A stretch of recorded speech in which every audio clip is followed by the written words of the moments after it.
BSc 6 semester math online प्रचार के लिए थोड़ा सा बता रहे हैं। वैसे बीएससी का फर्स्ट सेकंड थर्ड फोर्थ 5 6 सारे सेमेस्टर हम पढ़ाते हैं।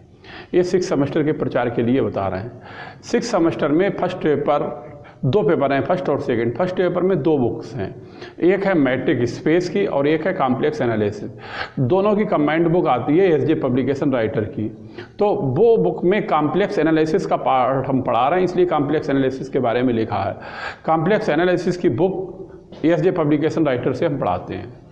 पढ़ाने के बाद इसमें यूट्यूब चैनल हमारा बना हुआ आश्रम ट्यूशन सेंटर के नाम से। इस चैनल को तुम सब्सक्राइब करोगे तो इस कॉम्प्लेक्स एनालिसिस की वीडियो निकल आएंगी। अगर तुम्हारे पढ़ाई समझ में आए तो ये हमारा व्हाट्सअप नंबर है 7456813684। इस पर नाम क्लास कॉलेज का नाम भेजोगे, हम तुम्हें अपनी एप्लीकेशन से जोड़ देंगे। एप्लीकेशन से तुम जुड़े रहोगे 8-10 दिन डेमो के लिए। अगर पढ़ाई तुम्हें समझ में आए तो तुम्हें फीस भी पे करनी पड़ेगी। फीस पे करोगे फिर ये सारी वीडियो तुम्हारे पेपर तक रुकेंगी। ठीक है, बस इतना ही बताना है।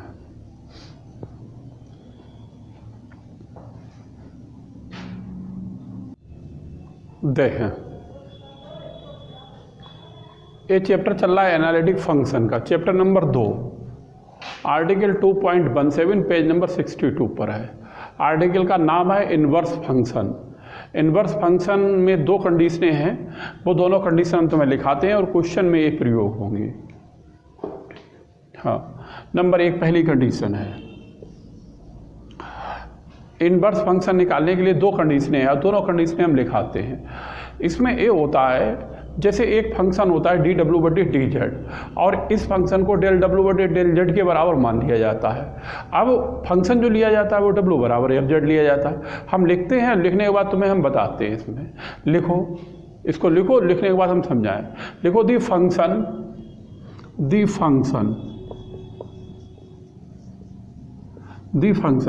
फंक्शन जो लिया जाता है z बराबर fw लिया जाता है। z बराबर लिया जाता है fw।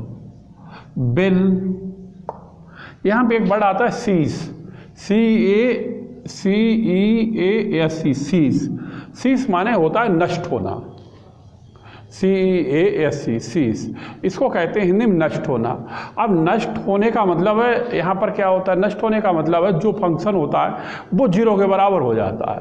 अगर ये फंक्शन जो है वो सीज होता है तो इसमें जो होता है वो dw/dz या जो है del w/del z, a function जो है इक्वल टू 0 हो जाता है। इक्वल टू 0 होने का मतलब है जो फंक्शन है वो हमारे पास सीज हो जाता है। सीज का मतलब होता है नष्ट होना, यानी कोई फंक्शन बराबर 0 होना। सीज का मतलब समझ गए। कह रहा है will cease to be analytic function, to B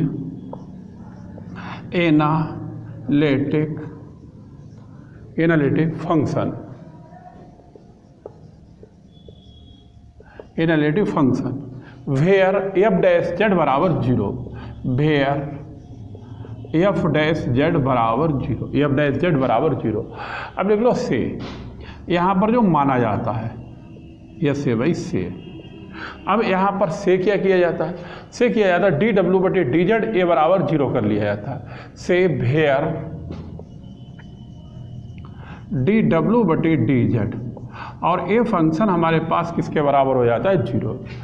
अब जो z होता है ये तो हमें मालूम है, ये होता है x + i, z बराबर होता है x + i/, एंड w बराबर fz, एंड w बराबर जो होता है वो होता है fz।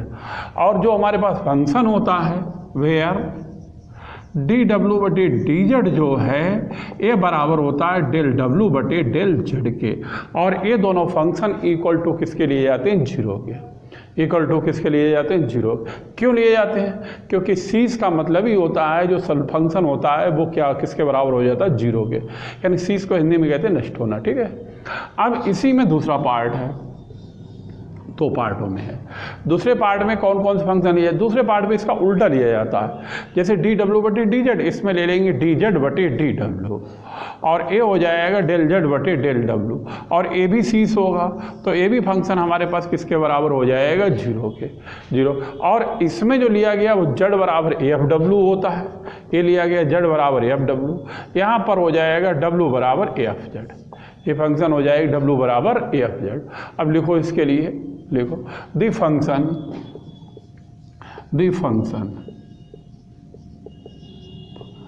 W बराबर AFZ, फंक्शन W बराबर AFZ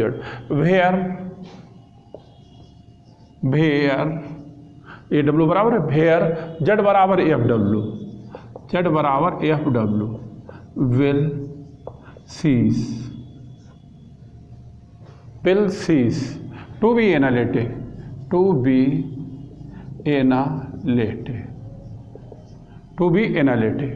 where dz बटे dw बराबर 0, dz बटे dw बराबर 0, therefore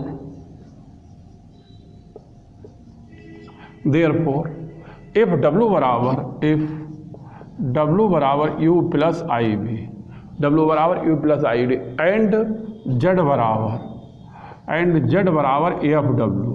अब Z बराबर तो AFW हो गया, अब आगे लिख लो बी शुड हैव, या भेयर करके लिख लो, या लिख लो, जगह तो है ही, बी शुड हैव DZ बटे DW बराबर डेल Z बटे डेल W। W बराबर होता है U प्लस आई बी, तो U कर दो यहाँ पे, पार्शियल निकला U, और यहाँ पर कर दो AX। क्यों? Z बराबर क्या होता है X प्लस आई बाई, ये टोटल डिफरेंशिएशन में है, ये पार्शियल में है, ठीक, ये सही कर लो दोनों। समझ में आ गया? नोट कर लो इसे, फिर आगे का लिखा है, ये थोड़ा थ्योरेटिकल है, अभी क्वेश्चन में हम तुम्हें समझाएंगे, ठीक है। ये पेज नंबर है 62 पर, ठीक है, हाँ सही है। अब इसके बाद एग्जाम्पल है, उतार लो इसे, लिख लो, हम तब तक नंबर डालते हैं। Example 1, page number 63।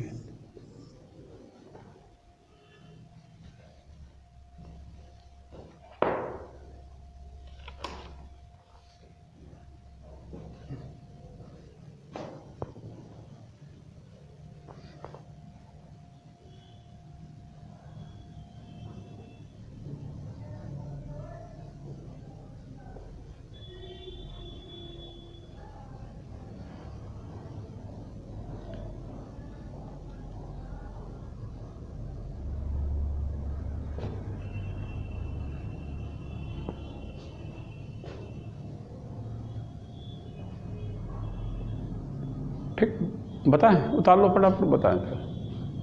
ये दोनों कंडीशनें आगे जो क्वेश्चन हम कराने जा रहे हैं एग्जाम्पल 1, इनमें इस कंडीशनों का प्रयोग होगा, और कौन सी कंडीशन किस तरह से प्रयोग होगी वो हम तुम्हें बताएंगे। और ये सीस शब्द आएगा, सीस में फंक्शन यूज़ करेंगे और वो हम तुम्हें समझाएंगे। ये पहली कंडीशन का रिलेशन लिखा, ये दूसरी का लिखा हुआ, अच्छा नोट कर लिया, बस बिगाड़ दें। अब देखो, चलो इसे बिगाड़ते हैं, तब तो क्वेश्चन लिखते हैं, इस रह गया वो जिसका उतार लो आराम।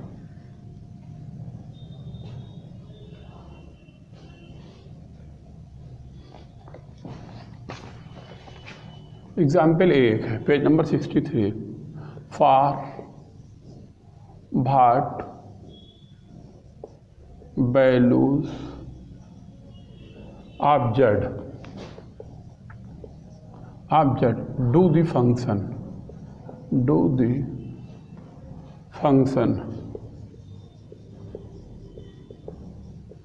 W defined by the following equation,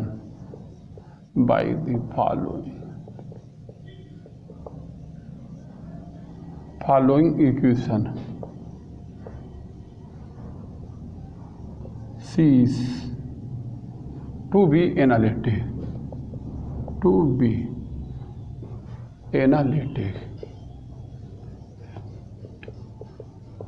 Z बराबर sine U cos hyperbolic B I cos U sine hyperbolic U hyperbolic B.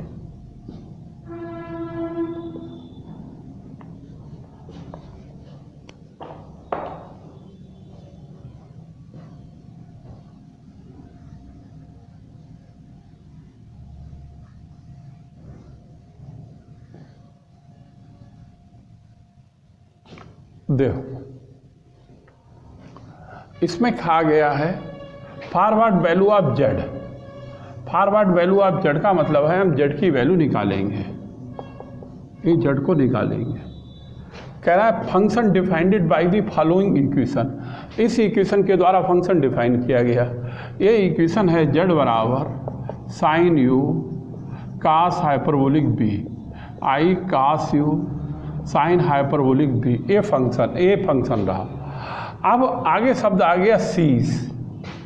सीस का मतलब है नष्ट होना। नष्ट होने का मतलब बराबर हो जाना जीरो। जब ये जेड के रूप में दे रखा है तो हम फार्मूला ए वाला यूज करेंगे, यानी डी डब्ल्यू बटे डी जेड या del Z but del.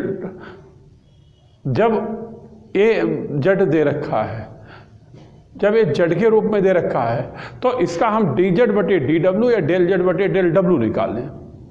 W भी नहीं होगा, यहाँ पर होगा यू। ये सब गड़बड़ लिख दिया है, ये यू है और ये उसमें सही लिखा हुआ है, ये एक्स है। अब ये जेड के सापेक्ष करेंगे डिफरेंशिएशन किसका, यू का, और ये फंक्शन आ गया और ये सीस हो रहा है तो इसका मतलब ये बराबर किसके हो जाएगी, जीरो। अब यहाँ से हमें जेड की वैल्यू निकालनी है, फिर से समझ लो। कह रहा है for what value of Z. For what value of Z का मतलब जेड की वैल्यू निकालनी है। आगे कह रहा है फंक्शन डिफाइंड फॉलोइंग इक्वेशन सीस। सीस का मतलब हुआ इसका फंक्शन जो है वो किसके बराबर हो जाएगा, जीरो के। फंक्शन जब जेड दे रखा है तो डेल जेड बटे डेल यू निकलेगा, लेकिन उसको हम बराबर क्या कर देंगे, इस जीरो के। अब आगे जेड बराबर ये दे रखा है। अब हम इसको हल करते हैं। अब इसका हम differentiation with respect to U करें। बात समझ में आई, यानी कि अगर W का होता तो हम x सापेक्ष करते, जेड का है तो हम किसके सापेक्ष करेंगे, u के। तभी ये आ जाएगा डेल जेड बटे डेल यू साइन यू का कास यू कास हाइपरबोलिक बी, और इधर करेंगे तभी माइनस का आएगा साइन यू और साइन हाइपरबोलिक बी, ये आएगा। अब यहाँ पर इसको डाल दें इक्वेशन फर्स्ट और इसे डाल दें इक्वेशन सेकेंड। अब ये सीस भी हो रहा है, सीस हो रहा है तो डेल जेड बटे डेल यू, ये वाला फंक्शन किसके बराबर हो जाएगी, जीरो के। लेकिन इन दोनों को सरल करके हम एक रिलेशन बनाए तभी तो जेड का मान मिलेगा। रिलेशन बनाने के लिए कोई भी इक्वेशन कोई भी किसी भी तरह से बना सकते हो, तो उसके लिए हम समीकरण 1 का वर्ग और समीकरण 2 का वर्ग करके जोड़ दें। जोड़े तभी ये हो जाएगा जेड स्क्वायर और ये हो जाएगा डेल जेड बटे डेल यू का होल स्क्वायर। अब डेल जेड बटे डेल यू का होल स्क्वायर, अब इसका स्क्वायर करें, इसको ए इसको बी माने, तभी ए आ जाएगा sine square U cos hyperbolic square B plus का आएगा आई स्क्वायर। आई स्क्वायर का मतलब -1 cos square U sine hyperbolic square B plus का 2i और आएगा sine U cos hyperbolic B cos U sine hyperbolic B, ये आएगा। अब प्लस कर दो प्लस, अब इसका स्क्वायर करें, cos square U cos hyperbolic square B plus sine I square आएगा। आई स्क्वायर का मतलब क्या आ जाएगा, माइनस, और sine square U sine hyperbolic square B minus का दोनों की गुणा का दुगना 2i आएगा। 2i आएगा cos u cos hyperbolic b sine u sine hyperbolic b. अब ए वाला और ए वाला पद कट जाएगा, ये कट जाएगा। अब इन दोनों को सरल करें। अगर इन दोनों को सरल करें तो इस वाले पद में और इस वाले पद में, इन दोनों पदों में कास हाइपरबोलिक स्क्वायर बी हो जाएगा कॉमन और sine square U plus cos square U आएगा। अब इसके बाद इस पद में और इस पद में, इन दोनों पदों में से माइनस का sine hyperbolic square B common हो जाएगा। ये वाला माइनस कॉमन हो जाएगा, sine hyperbolic square B common हो जाएगा। तभी ये आएगा cos square U plus sine square U, ये हो जाए। अब साइन स्क्वायर यू, ये वाला पद और ये वाला पद हो गया बन। अब क्या बच्चा, ये बच्चा कास हाइपरबोलिक स्क्वायर बी और साइन हाइपरबोलिक स्क्वायर बी, ये वाला बन और ये वाला बन, cos hyperbolic square B minus sine hyperbolic square b. और ये वाला रिलेशन हमारा किसके बराबर होता है, बन के। किसमें पढ़ाया गया, त्रिकोणमिति में तुमने, ट्रिग्नोमेट्री में। तो ए बराबर बन के हो गया। और ये रिलेशन आया है जेड स्क्वायर और डेल जेड बटे डेल यू का होल स्क्वायर, और ए बराबर बन हो गया। ठीक है, अब ए रिलेशन आया। अब हमारा जो दिया हुआ वो लिखेंगे, क्या दिया हुआ, इक्वेशन सीस। अब लिखेंगे फंक्शन, फंक्शन, फंक्शन में क्या है, फंक्शन कौन सा है, W बराबर एफ जेड। ए इसका फंक्शन है क्योंकि डेल जेड बटे डेल यू इसी का फंक्शन है। लिखेंगे फंक्शन W, W और बिल सीस, ये दे रखा है will cease, to be analytic, to be analytic, hence D Z बटी डी डब्ल्यू और बराबर डी जेड बटी डी डब्ल्यू बराबर डेल जेड बटी डेल यू और बराबर 0। अगर सीस है तो ये वाला पद हमारे पास किसके बराबर हो जाएगा, 0। अब ए आएगा जेड स्क्वायर प्लस का 0 बराबर 1, जेड स्क्वायर बराबर 1 और जेड बराबर हो जाएगा प्लस माइनस 1, जेड बराबर हो जाएगा प्लस माइनस 1। नोट करो, ए इसमें जेड की वैल्यू आ गई, ए इसका आंसर हो गया। उतार लो, फिर हम तुम्हें आगे वाला दूसरा एग्जाम्पल कराएंगे।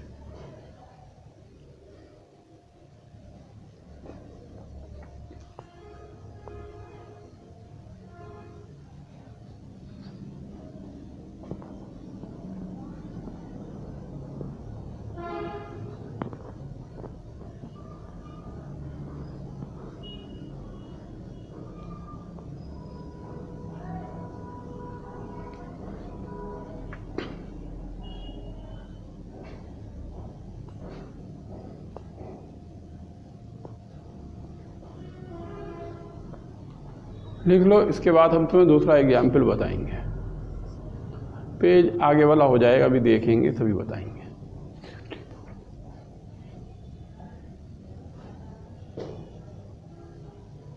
ठीक है, तुम लोग लिख लो, फिर हम लेंगे, उतार लो।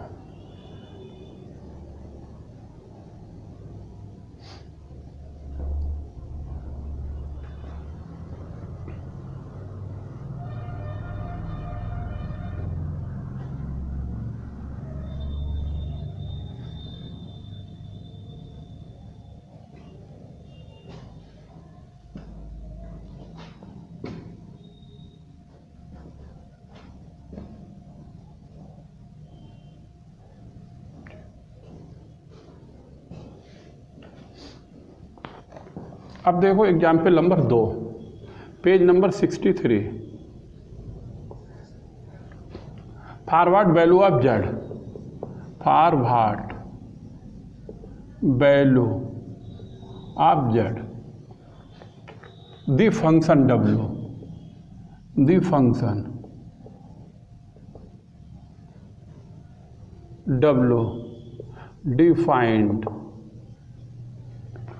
by the following equation, by the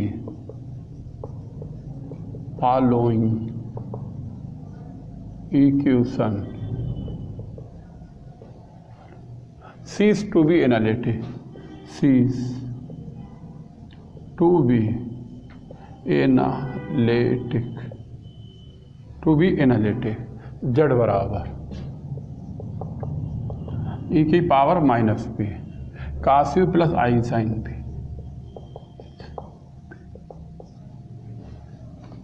अब समझो,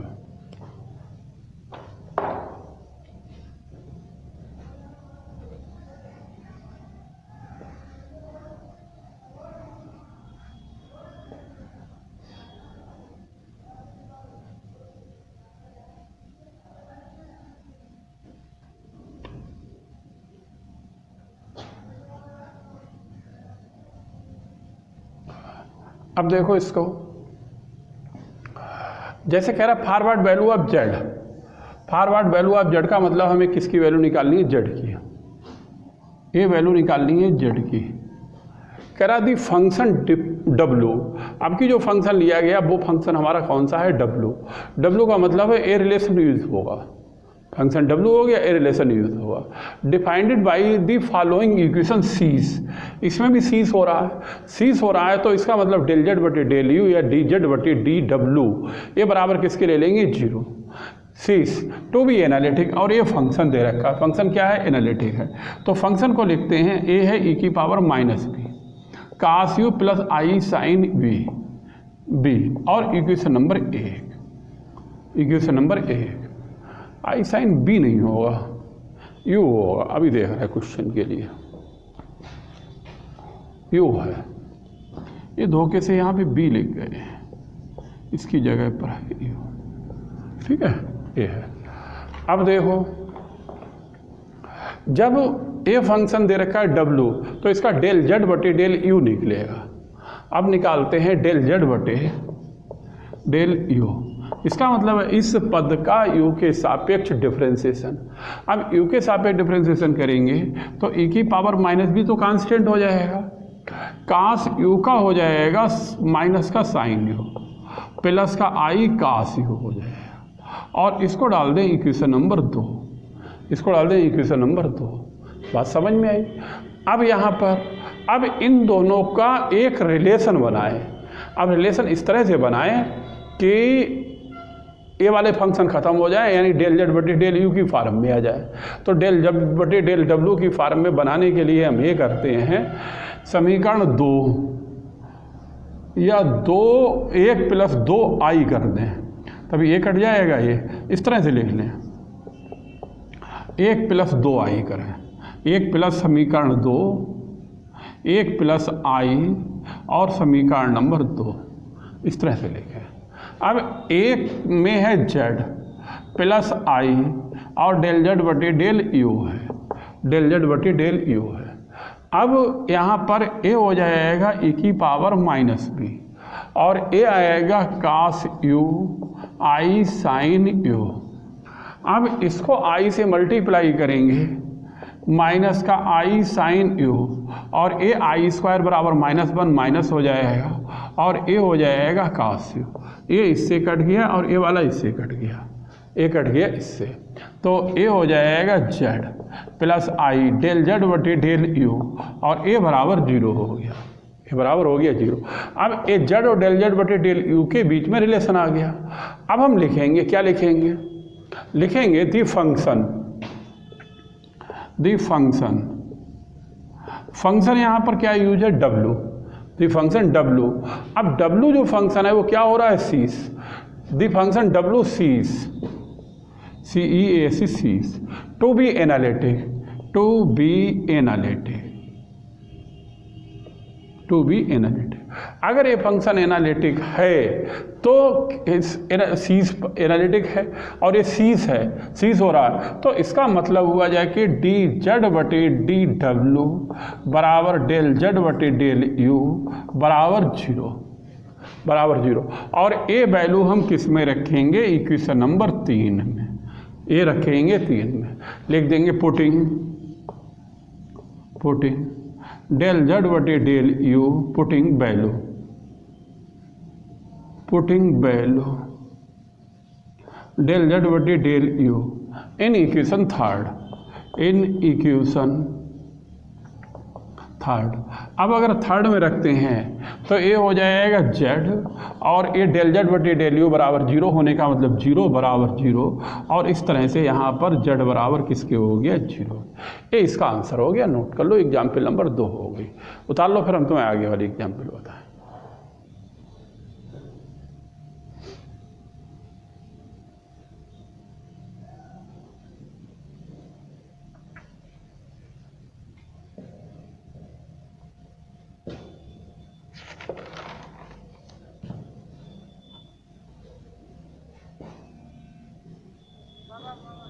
हाँ, नमस्ते।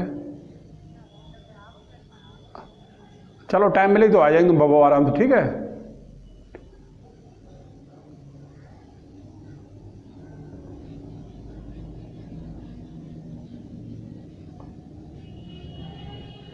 लिखो फिर आगे वाला एग्जाम्पल बताएं।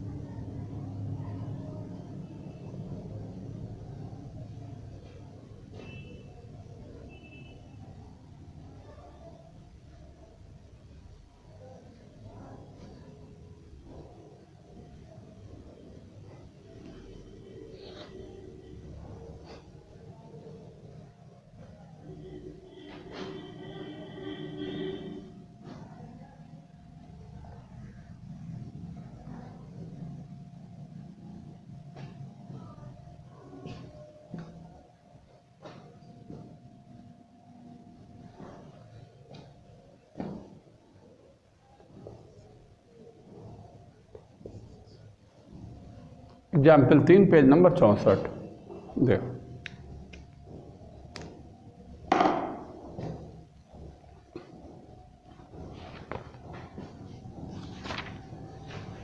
तीसरा एग्जाम्पल ये है, for what value of Z, for what value of Z, the function defined, the function defined by the following equation,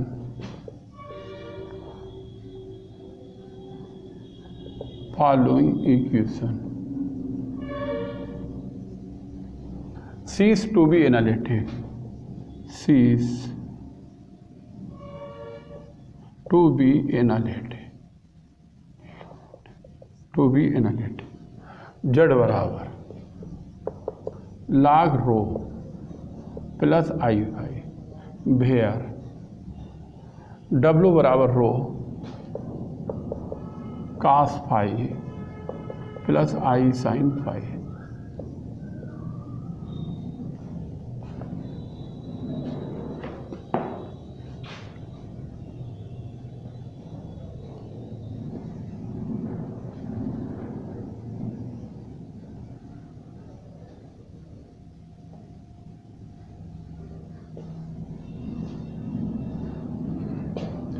अब देखो इसमें क्या निकलवा रहा है, कह रहा है for what value of Z.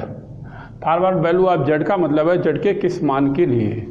The function defined by the following equation सीस।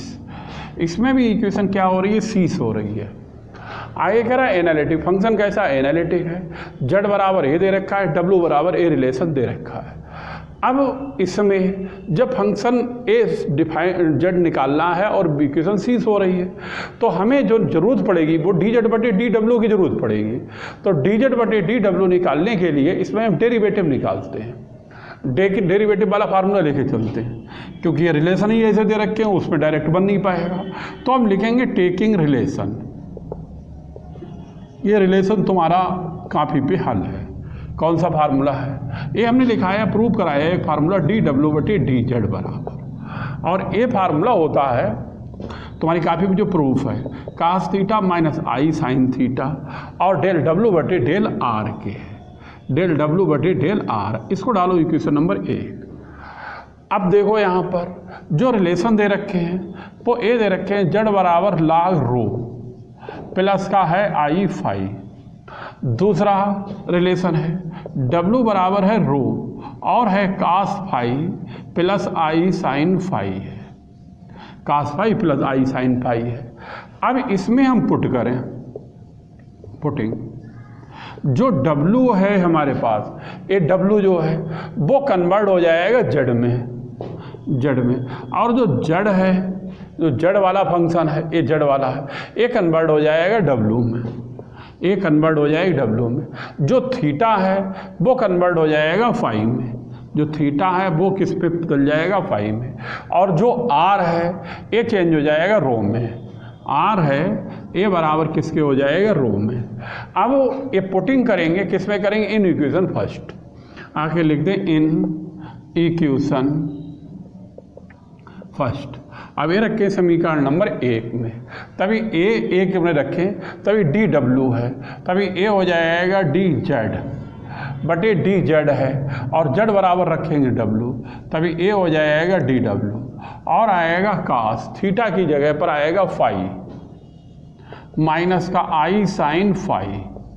अब डेल डब्ल्यू है, डब्ल्यू बराबर रखेंगे जेड, तभी डेल जेड बटे और ए है आर की जगह पे कर दें रो, ये वैल्यू हमारे पास आएगी। अब डेल जेड बटे डेल रो निकालें, उसमें ए रिलेशन हम साइड में लिख लेते हैं, ये इधर लिख लेते हैं जेड बराबर लाग रो प्लस आई फाई और डेल जेड बटे डेल रो निकालें, तभी 1/रो और इसका हो जाएगा 0 और ए रिलेशन आ जाएगा 1/रो के बराबर, ये आ जाएगा 1/रो के बराबर। अब डेल जेड बटे डेल रो की जगह पर आएगा 1/रो, तभी ए हो जाएगा cos phi minus i sine phi और इसकी जगह पर आएगा 1/रो, ये आएगा 1/रो। अब रो की वैल्यू रखें, रो की वैल्यू कहाँ से रखें, यहाँ से। अब इसमें जो रिलेशन है डब्ल्यू बराबर ये है रो कास फाई प्लस आई साइन फाई, ये है कास फाई प्लस आई साइन फाई, ये है। अब यहाँ से देखो रो बराबर हो जाएगा डब्ल्यू बटे और ये आ जाएगा कास फाई प्लस आई साइन फाई, ये आएगा। अब इस रो का मान रखें, अगर इस रो की वैल्यू रखेंगे तो ऊपर तो आएगा कास फाई माइनस आई, ये ऊपर चला जाएगा, तो इस तरह से लिखें, यहाँ पे लिखें, ये आ जाएगा cos phi minus i sine phi आएगा और इस रो की वैल्यू रखें तो डब्ल्यू तो आएगा नीचे, डब्ल्यू रखें नीचे और बटे में आएगा कास फाई प्लस आई साइन फाई, वो पहुंच जाएगा ऊपर और ए हो जाएगा कास फाई प्लस आई साइन फाई, ये हो जाएगा। अब यहाँ पर cos phi minus i sine phi, cos phi plus I sine phi, इसमें फार्मूला लगा दें a minus b a plus b, a square minus b square का, तभी ए हो जाएगा cos square phi plus sine square phi और बटे का हो जाएगा डब्ल्यू और इस तरह से ए आएगा 1/W, ये आएगा 1/W। अब ए हो गया डी जेड बटे डी डब्ल्यू। अब फंक्शन तो ए सीज हो रहा है तो ए तो बराबर 0 हो जाएगी, लेकिन ए 1/W जो है वो हमारा इज नॉट इक्वल टू 0 कहलाए। क्यों? W क्या है? फंक्शन है। तो हम नीचे लिख देंगे वेयर या हेंस लिख लो, इस तरह लिख लो hence. W is analytic, W is analytic, W जो फंक्शन है वो एनालिटिक है।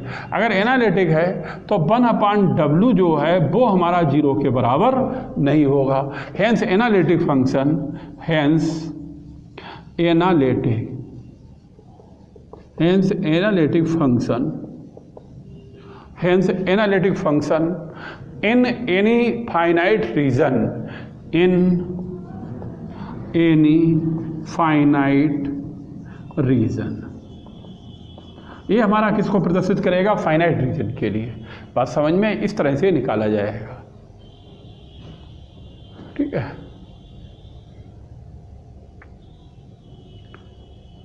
लिख लो। फिर एक एग्जाम्पल तुम्हें और बताएं, देखते हैं टाइम, फिर उसी हिसाब से बताते हैं।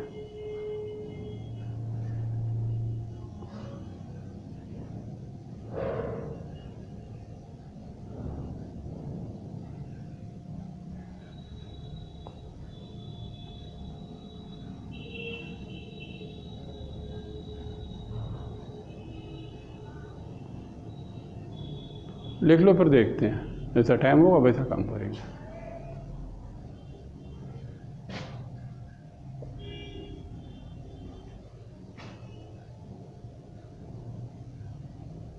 आगे वाला क्वेश्चन बड़ा है इसलिए है दिक्कत, वैसे तो कोई बात नहीं थी। अगर उसे कराएंगे तो टाइम काफ़ी हो जाएगा, बड़ी हो जाएगी काफ़ी वीडियो।